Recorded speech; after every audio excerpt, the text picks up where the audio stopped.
23 दिसंबर 2024 की सर्द सुबह सहारनपुर के बिजोपुरा नहर के किनारे एक जली हुई मारुति 800 कार बरामद होती है। कार के अंदर ड्राइविंग सीट पर बैठा एक शख्स जिसकी लाश पूरी तरह जल चुकी थी। कौन था ये आदमी? क्या ये एक हादसा था या किसी खौफनाक साजिश का हिस्सा? पुलिस जैसे जैसे इस केस की तहकीकात करती गई, एक ऐसा सच सामने आया जिसने सबको दहला दिया। एक ऐसा प्लान जो किसी क्राइम शो की कहानी से भी ज्यादा शातिर था, पर एक छोटी सी गलती और पूरा खेल खत्म। क्या था ये प्लान? कैसे पुलिस ने इस रहस्य से पर्दा उठाया? चलिए जानते हैं। बने रहिए वीडियो के एंड तक इस कहानी में, जहां मौत एक धोखे का हिस्सा थी। डॉक्टर मुबारक अहमद बागपत के आसरा गांव का रहने वाला है, लेकिन करीब 20 साल पहले वो सहारनपुर के हबीबगढ़ में आकर रहने लगा। पेशे से मुबारक एक यूनानी डॉक्टर है और हबीबगढ़ में ही अपनी क्लिनिक चलाता है। कुछ महीने पहले मुबारक ने बैंक से 10 लाख रुपए का पर्सनल लोन लिया। इसके अलावा कुछ और जानने वाले लोगों से भी लगभग 10 लाख रुपए उधार ले लिए। इसके बाद उसने 2 नई कार और 2 बाइक फाइनेंस कराई। अपने नाम पर करीब 10 लाख रुपए की लाइफ इंश्योरेंस पॉलिसी और 5 लाख का हेल्थ इंश्योरेंस भी ले लिया। इनके अलावा उसने एक प्रॉपर्टी भी खरीद ली। मुबारक को लगा कि इन सभी की किस्तें वो अपनी डॉक्टरी की कमाई से चुका देगा, लेकिन कर्ज लगभग 25-30 लाख का हो चुका था और लेनदार अपने रुपयों को मांगने अब उसके घर आने लगे थे। एक दिन मुबारक टीवी पर क्राइम पेट्रोल का एपिसोड देख रहा था। इस एपिसोड को देखते देखते ही उसके दिमाग में एक आइडिया आया और उसने एक खतरनाक प्लान तैयार कर लिया। प्लान में कोई चूक ना हो, इसके लिए उसने क्राइम पेट्रोल के एपिसोड को 10 बार देखा। प्लान था उसकी कदकाठी की किसी लाश को तलाश कर गाड़ी में जलाना और खुद को मरा हुआ साबित करना। ऐसा करने से जहां पर्सनल लोन की रकम माफ हो जाती, वहीं 10 लाख रुपए जीवन बीमा के भी मिल जाते। अपने प्लान के लिए मुबारक ने करीब 2-2.5 महीने पहले एक सेकंड हैंड सस्ती मारुति 800 कार खरीदी। अब जरूरत थी एक ऐसी लाश की जो उसके जैसी कदकाठी की हो।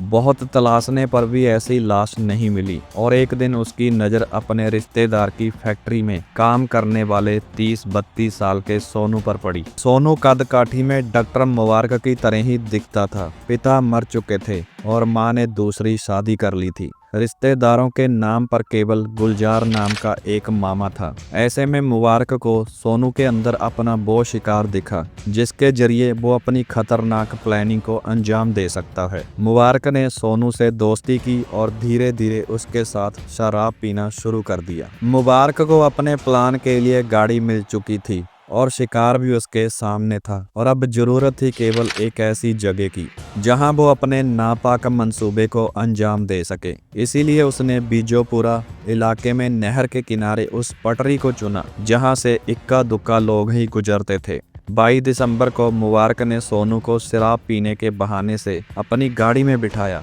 और रात के अंधेरे में नहर के किनारे पहुंच गया। दोनों ने कार में बैठकर शराब पी और इसी दौरान मुबारक ने चुपके से सोनू के गिलास में नशे की कुछ गोलियां मिला दी। सोनू जब बेहोश हो गया तो मुबारक ने उसे ड्राइविंग सीट पर बिठाया और उसके गले से सोने की चेन निकाल ली।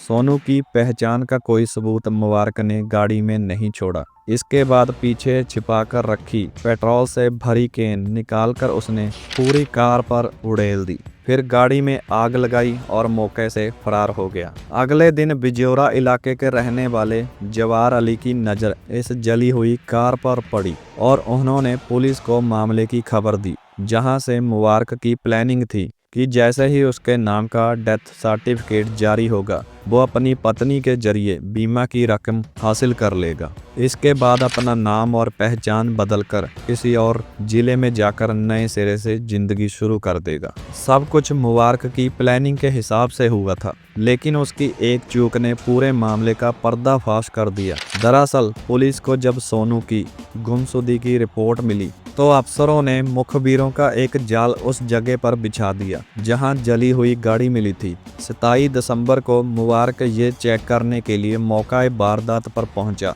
कि कार ठीक से जली है या नहीं और पुलिस के शिकंजे में फंस गया। मुबारक ने पुलिस की पूछताछ में अपना गुनाह कबूल कर लिया। उसके पास से सोने की चेन भी बरामद हो गई। पुलिस ने मुबारक के खिलाफ भारतीय न्याय संहिता की संबंधित धाराओं में मुकदमा दर्ज कर लिया।